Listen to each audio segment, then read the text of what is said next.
এখন আমি যদি 480 টাকা করে বা 500 টাকা করে 40 জন নিয়ে যাই, তাহলে সেই খরচটাও তো আসবে না। আমাকে এই যুক্তি দেখানোর দরকার নাই, আমি এইসব যুক্তি আমার বুঝে কোনো লাভ হবে না। ঈদ যাত্রাত বাড়ির যাইতে যাত্রী অলতন অতিরিক্ত বাস ভাড়া আদায়ের অভিযোগে চট্টগ্রাম নগরীর বেশ কয়েকখান বাস কাউন্টারত জরিমানা করিয়ে Bangladesh road transport authority BRTA. আপনাকে তো এটা গতকালকে বলার কথা, জিনিসটা গতকালকে বলেছি। গতকালকে বলার জিনিস আপনি আমলে নিচ্ছেন না কেন? আমাদের কথা কি আপনাদের কানে লাগতেছে না? মানে আমরা কি আপনাদের কাছে হাসির পাত্র হয়ে আসছি নাকি? মার্চের 28 তারিখ বিকেল 3টার নগরীর সাগরিকা, অলঙ্কার, কর্নেলহাট ও একাখানত থাকা বিভিন্ন বাস কাউন্টারত অভিযান পরিচালনা হই। 50টা দিনে দুইটার উপরে টিপ মারতেছে, দুইটা মারে, তো দুইটা মারে মুখস্থ হিসাব। হ্যাঁ, তো প্রতি যাত্রী থেকে আপনি 40 জন যাত্রী থেকে যদি 50 করেও বেশি নেন, 2000 টাকা। 100 টিপে কত হয়? 2 লাখ টাকা। মার্চের 26 তারিখতন চলা এই অভিযানত বিআরটিএ চট্টগ্রামের 11 নম্বর আদালত এই 3 দিনে অতিরিক্ত ভাড়া আদায় এবং রোড পারমিট নথাকনে বিভিন্ন বাস কাউন্টার এবং বাসরে 29 খান মামলা আর 1,27,000 টাকা জরিমানা করি। কাছাকাছি যে 2-3টি জেলা আছে সেগুলোর ভাড়াগুলো দেওয়া আছে। তার বিরুদ্ধে বসুরহাটের ভাড়া হচ্ছে 314 টাকা, রেট গভর্নমেন্ট রেট ভাড়া আর কি, এটা একদম বিআরটিএ ইয়ে করা। অনেক সময় যেটা হয় যে ঈদের বাইরে গিয়ে ঈদ সময়ের আগে অন্যান্য সময়গুলোতে তারা 230-250 দিয়ে নেয়, সেটা তাদের বিষয়। কিন্তু আমাদের বিআরটি নিজস্ব রেট ভাড়া আছে 314 টাকা, কারণ তারা 330 টাকা করে নিচ্ছে, 16 টাকা বেশি নিচ্ছে। যেহেতু পরিমাণটা কম আমাদের হিসেবে, আমরা অল্প টাকা জরিমানা করেছি এবং তাদেরকে সতর্ক করে 3000 টাকা ফাইন করেছি এখন এই মুহূর্তে। মার্চের 28 তারিখের এই অভিযানত নেতৃত্ব দিয়ে বিআরটিএ চট্টগ্রাম 11 আদালতের নির্বাহী ম্যাজিস্ট্রেট মোহাম্মদ জাকারিয়া। এই সময় তিনি বিভিন্ন বাস কাউন্টারত অভিযান চালানোর পর এসব কথা তুলে ধরি।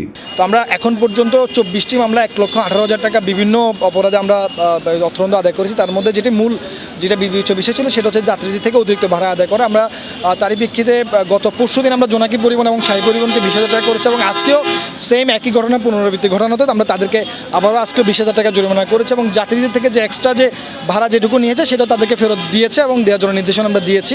এবং একই সাথে কিছু গাড়ি রুট পরিবর্তন করে অন্য রুটে চালাচ্ছে, তাদেরকে আমরা জরিমানাটা নিয়ে আসছি।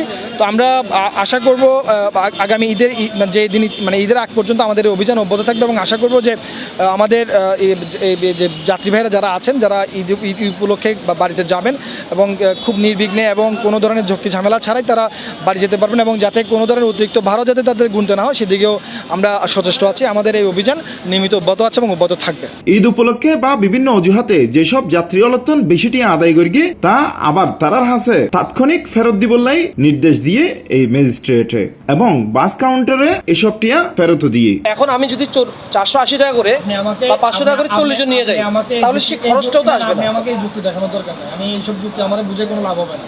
সবার জন্য যে নিয়ম সে নিয়ম। আপনি আমাদের যুক্তি এখন ওখান থেকে আমি খালি আসতেছি, এখান থেকে যাওয়ার সময় ফুল ভাড়া নিতে ডকুমেন্টস আছে, মানে রিয়েল আমাদের শোনার টাইম নাই, বুঝারও টাইম নাই। এখন আমি এটা ফেরত দিচ্ছি। গাড়িটা কি উঠে যাবে? এখন আমি এটা ফেরত দিচ্ছি। গাড়িটা কই যাবে? গাড়ি তো ফরিদগঞ্জ লাগাইছি, এখন যাত্রী আসলে ফরিদগঞ্জ টিকিট দিব আমি। গাড়িতে আপনি ইয়ে করেন, যাত্রীগুলো তোলার পর যদি ফরিদগঞ্জ না যায়, ঘাটে হলে তাহলে আপনি 90 টাকা করে ফেরত দিন।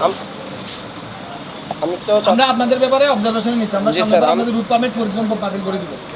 বিআরটিএর ভ্রাম্যমাণ আদালতের মাধ্যমে এই অভিযান ঈদ পর্যন্ত চলিব। রেগুলার ভাড়া তো 400 টাকা, 450 টাকা অথবা 430 টাকা। আজকে 550 টাকা। সমানি 350 টাকা সবসময় যায়, আজকে নিচে 550 টাকা। ওরা প্রথমে 180 টাকা দেয়, 250 টাকা দেয়, এখন 80 টাকা করে বেশি নিচ্ছে একটা টিকেটে। আমি তো সেটা বলি না কখন, আমি চৌমনি কথা একবার মুখ দিয়ে বলছি। আমি বলছি ঘাট এবং ফরিদগঞ্জের তফাৎটা বুঝাচ্ছি আপনাকে। আপনি এখান থেকে 40 কিলোমিটার ভাড়া বেশি নিচ্ছেন আমার যাত্রীর থেকে, এটা তো আপনি অন্যায় করতেছেন। গতকালকে আপনাকে বলে গেছি আমি। আবার যদি আমি আমাদের তো শুভঙ্করের বাকি হুসাইন আব্বাস, C+ TV, চট্টগ্রাম।